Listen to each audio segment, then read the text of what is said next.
Now, I want to switch gears here to Fred Thompson. Apparently, it's a little easier playing president than running for president in real life. Fred Thompson withdrew from the race yesterday, hoping that his country and his party had, quote, benefited from the effort that he made.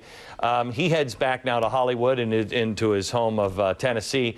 But I'm wondering, who benefits from him now leaving the race? Chris Wilson is a Republican strategist, CEO of Wilson Research Strategies. I asked this question on the air on radio today, Chris. I said, if you're a Thompson supporter, who are you going to? The answers were pretty much the same. It was either Giuliani or Romney. There was one person that said that they were going to go to Ron Paul. Not one in my audience, but my audience is different. In my radio audience said John McCain.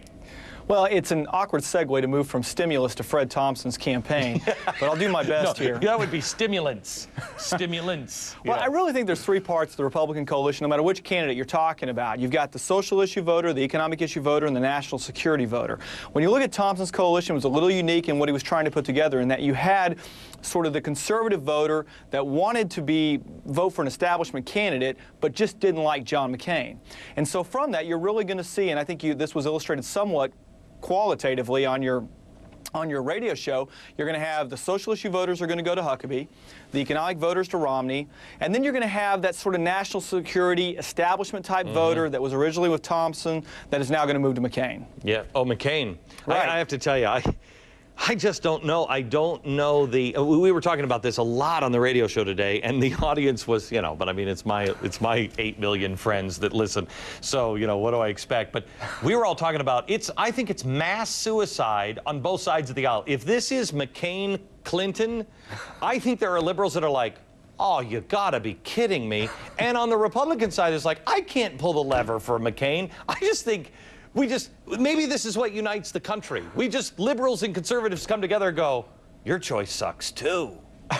Well, maybe there is a lot of that. And Glenn, listening to your show, I can imagine your audience knows a little bit about how you feel about McCain, so maybe they were afraid to call in. Well, they might have been. They might have been. But, I mean, the Ron Paul people think that I hate Ron Paul. I had him on for a half hour today, and the Ron Paul people are like, wait a minute, you're not an evil four-headed monster. I'm like, I could talk to Ron Paul about the economy all day long and be cool with him. It's where we go astray on other things. If Thompson endorses, he's probably going to endorse McCain. I think so. I think that's a foregone conclusion. Does that even matter? Do you know anybody who's like, oh, well, Fred Thompson told me to vote for John McCain? Does it matter in today's world? No, it doesn't, particularly not after the way this campaign was handled. I think it could have mattered. I mean, this is the story of the Fred Thompson campaign is what could have been, sort of the potential that was. And I think from that standpoint, because the campaign ended in the way that it did, coming in third place in South Carolina, no, the endorsement is nothing more than a helpful boost to McCain, and it kind of puts, I think, Huckabee in an awkward position, thinking that he should have gotten that vote. Yeah. All right, Chris, thanks a lot. Thank you.